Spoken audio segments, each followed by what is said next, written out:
5 লাখ জনসংখ্যার দ্বীপ মালদ্বীপ। এখানে শতভাগ মানুষ ইসলাম ধর্মের অনুসারী। এমনকি দেশটিতে কেউ নাগরিকত্ব পেতে চাইলে মুসলিম হওয়া আবশ্যক। কিন্তু এই মালদ্বীপে একসময় একজন মুসলিম মানুষ খুঁজে পাওয়া যেত না। দ্বাদশ শতকে এক অলৌকিক ঘটনায় দেশটিতে সবাই ইসলাম গ্রহণ করেন। বিস্তারিত দেখুন আজকের ভিডিওতে। পর্যটকদের জন্য পৃথিবীর অন্যতম পছন্দের গন্তব্য মালদ্বীপ। দেশটিতে বিস্তীর্ণ নীলাভ জলরাশি, সারি সারি নারিকেল গাছ পর্যটকদের অশান্ত মনে কোমল ছোঁয়া দিয়ে যায়। প্রতি বছর বাংলাদেশ সহ বিশ্বের বিভিন্ন দেশ থেকে মালদ্বীপে বেড়াতে যান অসংখ্য মানুষ। মালদ্বীপের অপরূপ সৌন্দর্য দেখে কেউ কেউ স্থায়ীভাবে বসবাসের চিন্তাও করে থাকেন। তবে দেশটির আইন অনুযায়ী স্থায়ীভাবে বসবাস করতে চাইলে অবশ্যই ইসলাম ধর্মের অনুসারী হতে হবে, কেননা মালদ্বীপের শতভাগ মানুষ মুসলিম। 298 বর্গ কিলোমিটার আয়তনের দেশটি ক্ষুদ্র ক্ষুদ্র 1190 দ্বীপ নিয়ে গঠিত।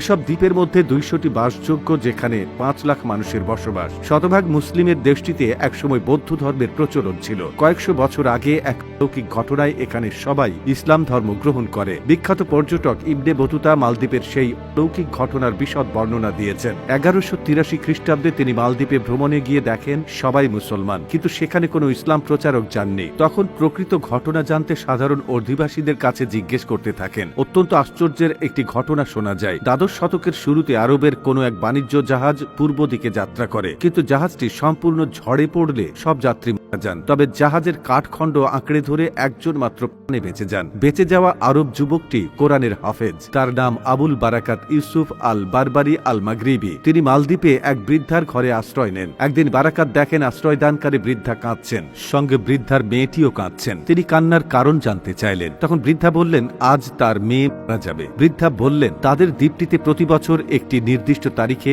এক সামুদ্রিক দানব ধেয়ে আসে। তখন সেই সামুদ্রিক দানব থেকে বাঁচতে একজন তরুণীকে সমুদ্র উপকূলে রেখে আসতে হয়। এবছর তার মেয়ের নাম ঘোষণা করা হয়েছে। ঘটনার বিস্তারিত জেনে বারাকাত মেয়েটির জায়গায় নিজেকে উৎসর্গ করতে চাইলেন। তিনি মেয়েদের বেশে সেনাদের সাথে সমুদ্র উপকূলে গেলেন। সারা রাত জেগে থেকে কুরআন পড়লেন এবং ভাগ্যক্রমে বেঁচে ফিরে আসেন। পরে মালদ্বীপের রাজা বিষয়টি জেনে অবাক হলেন। বারাকাতকে বললেন তুমি যদি সত্যিই কুরআন ও আল্লাহর মহিমায় এমনটি করে দেখাতে পারো, তাহলে আগামী বছর এটি করে দেখাও। আমি কথা দিলাম এ দ্বীপের সবাই ইসলাম গ্রহণ করবে। পরের বছর বারাকাত নির্দিষ্ট সময়ে সারা রাত জেগে কুরআন পড়লেন এবং সামুদ্রিক হাত থেকে বেঁচে আসেন। এরপর সবাই ইসলাম ধর্ম গ্রহণ করা শুরু করেন। ওই অলৌকিক ঘটনায় এক রাতে 65,000 মানুষ ইসলাম ধর্ম গ্রহণ করেছেন। দর্শক, দেশ বিদেশের এমন তথ্য পেতে আমাদের সাথেই থাকুন। ধন্যবাদ।